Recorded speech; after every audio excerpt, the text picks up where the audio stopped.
लखीमपुर खीरी में बाढ़ की वजह से इलाज न मिल पाने की वजह से एक किशोरी की मौत हो गई है, जिस पर पोस्ट करते हुए सपा सुप्रीमो अखिलेश यादव ने कहा कि बाढ़ की वजह से इलाज न मिल पाने पर किशोरी की मौत हो गई है, जो कि बहुत दुखद है। उन्होंने लिखा, लाचार भाई ने कंधे पर लाद कर बहन को अस्पताल ले जाने की कोशिश भी की, लेकिन बहन की रास्ते में ही मौत हो गई। अखिलेश यादव ने सरकार से अपील की है कि अस्पताल ले जाने का भरसक प्रयास किया जाए। गरीब के जीवन का भी कोई मोल होता है, जिसको सरकार को याद रखना चाहिए।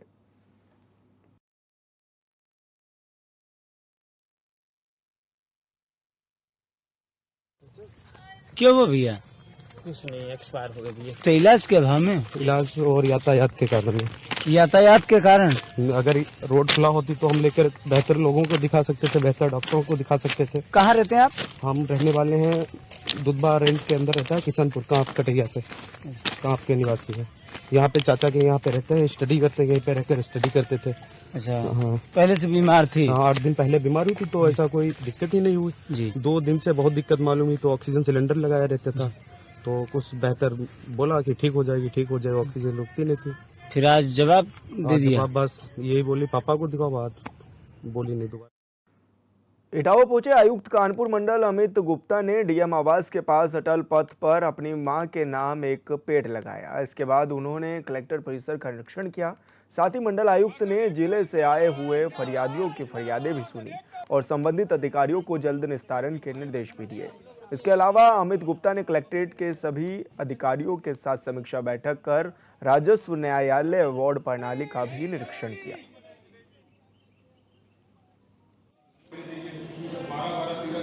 पुल में कुछ उसके सड़क के बारे में कुछ कन्फ्यूजन था, उसको दूर किया गया, वहाँ सर्विस रोड लेन बनाने के बारे में। और इसके अलावा जो कहा गया उनको भी जल्दी से जल्दी दूर करें, समस्याओं को जल्दी शुरू कराएं। साथ में गांव का निरीक्षण किया, वहाँ स्कूल चलो अभियान, संचालित रोग अभियान, अमृत सरोवर, वृक्षारोपण और भी अन्य चीज़ें रोग अभियान जो चलाया जा रहा है सरकार के निर्देश पर, उसका हमने निरीक्षण भी किया है। और उसमें जो एक्टिविटी होना है, पंचायती राज विभाग को करना है, इसके अलावा ग्राम विकास विभाग को करना है, स्वास्थ्य विभाग को करना है, पशुपालन विभाग को करना है, वो सभी अपना काम समय से करें और अच्छे से करें। बहराइच में घाघरा, शारदा और राप्ती नदी उफान पर हैं, जिसके चलते जलस्तर बढ़ने की वजह से जिले के सुदूर इलाके सुजोली के पास कई गांवों में जलभराव की स्थिति पैदा हो गई है। जिसकी सूचना मिलने के बाद डीएम मोनिका रानी ने अधीनस्थ अधिकारियों के साथ जलभराव वाले इलाकों का निरीक्षण किया और राहत बचाव कार्यों को लेकर संबंधित अधिकारियों को दिशा निर्देश भी दिए।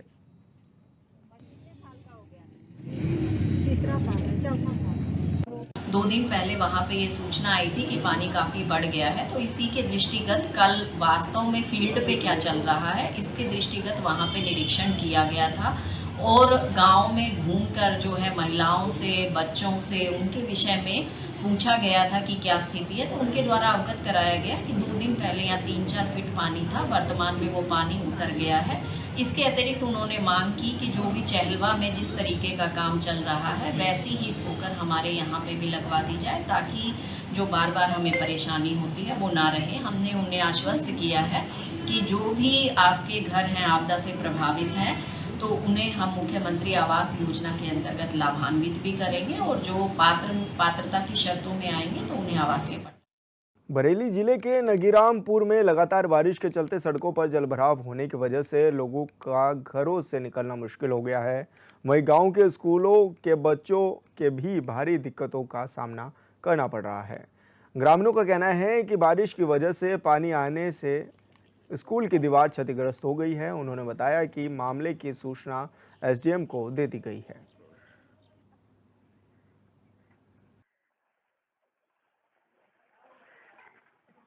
वजह क्या, पानी का निकास है नहीं किधर भी, और निकास कर भी रहे हैं तो मतलब जो इधर तो से निकलने नहीं देते हैं। पानी इसी तालाब में भरा रहता है, तालाब भरने की वजह से लोगों के घरों में पानी भरा है और जल भराव होने के कारण स्कूल की बाउंड्री भी गिर गई है।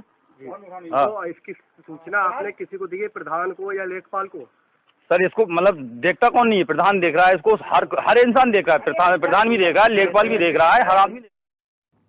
खबर कन्नौज से है, जहां तिरवा क्षेत्र स्थित स्कूल में ज्यादा गर्मी और उमस होने की वजह से 3 बच्चे बेहोश हो गए, जिसको लेकर बच्चों के परिजनों ने स्कूल प्रशासन पर लापरवाही का आरोप लगाया। जानकारी के मुताबिक स्कूल में बच्चों के लिए पीने के पानी की व्यवस्था तक नहीं है।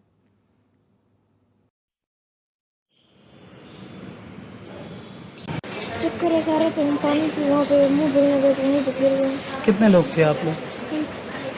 एक ही लोग था हमारे साथ, तो यहाँ पे 3 लोग थे। 3 लोग। पंखे नहीं है क्या? नहीं, बहुत स्लो चलते हैं और गर्मी में पानी आनी नहीं पीते हो क्या वहाँ पर? नहीं, हम यहीं से लेकर जाते हैं। स्कूल में क्यों नहीं पीते हो? पानी अच्छा नहीं होता, वाटर कूलर खराब होता है। अच्छा, खराब है। तो पंखे नहीं चल रहे थे क्या? पंखे चलते हैं, स्लो चलते हैं। गर्मी की उमस से चक्कर आ गए, विद्यालय में परिषद में ही गिर गया बच्चा। तो क्या संसाधन का अभाव था क्या? अब संसाधन के अभाव तो वहीं, इसी वजह से तो चक्कर आए। उमस है, कमरे के अंदर बहुत उमस आई हुई है वहाँ पे ना, उमस आने की वजह से है गिर गया वहाँ पे। नोएडा के सेक्टर 39 क्षेत्र में पुलिस को बड़ी सफलता हाथ लगी है, जहां पुलिस ने बदमाशों के मुठभेड़ के दौरान 2 बदमाशों को गोली मारकर घायल कर दिया। बता दें कि चोर गैंग के बदमाश गाड़ियों के शीशे तोड़कर लैपटॉप जैसे कई कीमती सामान भी चुरा लिया करते थे। फिलहाल घायलों का अस्पताल में इलाज जारी है।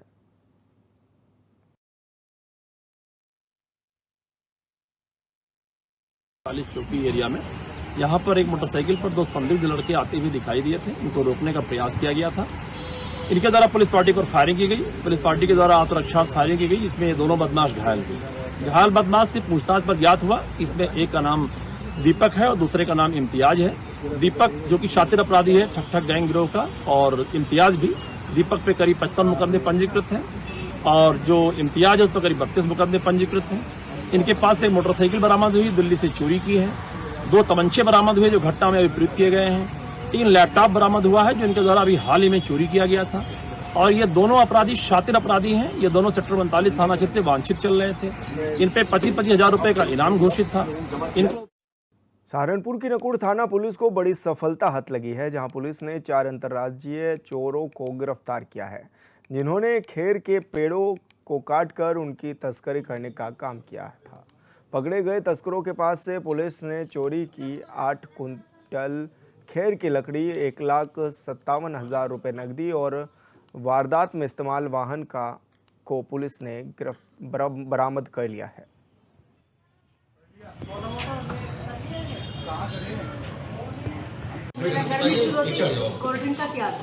जी 12 जून को थाना नकुड़ पर एक सूचना प्राप्त हुई थी कि ग्राम जैनपुर स्थित एक बाग पे 4 जो खैर के पेड़ हैं वो किसी अज्ञात चोरों द्वारा काटकर चोरी कर लिए गए हैं। इस संबंध में थाना नकुड़ पर मुकदमा पंजीकृत किया गया था एवं इसकी विवेचना और साक्ष्य संकलन की कार्रवाई शुरू की गई थी। इसमें सीसीटीवी की भी मदद ली गई थी, जिसके माध्यम से गाड़ी को ट्रेस किया गया था टोल पर, और फिर उसके गाड़ी को जब सीसीटीवी से हमने ट्रेल किया तो इसमें 3 जो है अभियुक्त के नाम प्रकाश में आए। इनको 3 अभियुक्तों को प्लस ये जिनको जहां पर बेचते थे, टोटल 4 अभियुक्तों को आज थाना नकुड़ पुलिस ने गिरफ्तार किया, जिनके कब्जे से 8 कुंटल खैर की लकड़ी, 1 टाटा पिकअप जिससे जो घटना में प्रयुक्त गाड़ी है, 1 स्विफ्ट गाड़ी और 1 मोटरसाइकिल जो कि पिकअप के आगे आगे चलती थी उसको रास्ता देने के लिए, और कोई भी पुलिस या कोई भी और लॉ एजेंसी की सूचना देने के लिए ये लोग साथ ही मिलकर एक गिरोह बनाकर।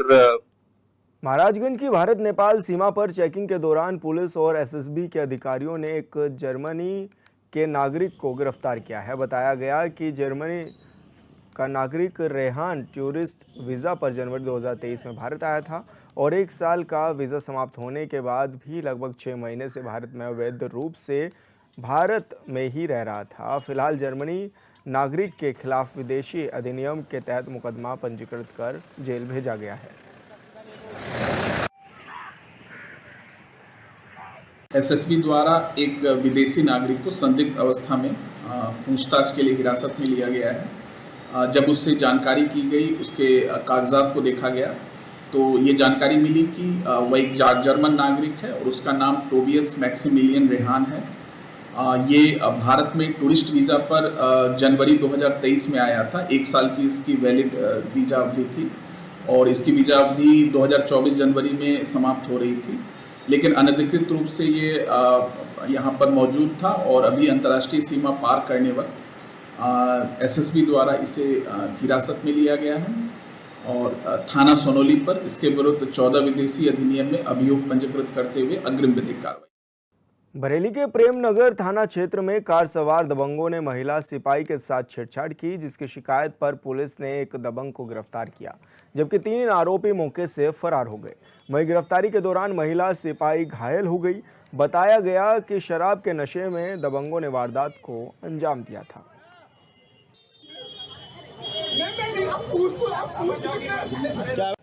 देखिए, कल रात 10 बजे के आसपास प्रेमनगर थाना अंतर्गत कोहड़ा पीर चौकी के पेट्रोल पंप पे एक महिला कांस्टेबल ड्यूटी पर थी। इसी दौरान कुछ लोग आए और पता पूछने को लेके कुछ विवाद हुआ। इसी दौरान उसके साथ उसके अपशब्द बोले, छेड़खानी की बात सामने आई और मारपीट की बात बताई गई। इस संबंध में थाना प्रेमनगर पर क्राइम नंबर 245 अभियोग पंजीकृत हुआ और इसके बारे में विवेचना की जा रही है और साक्ष्य के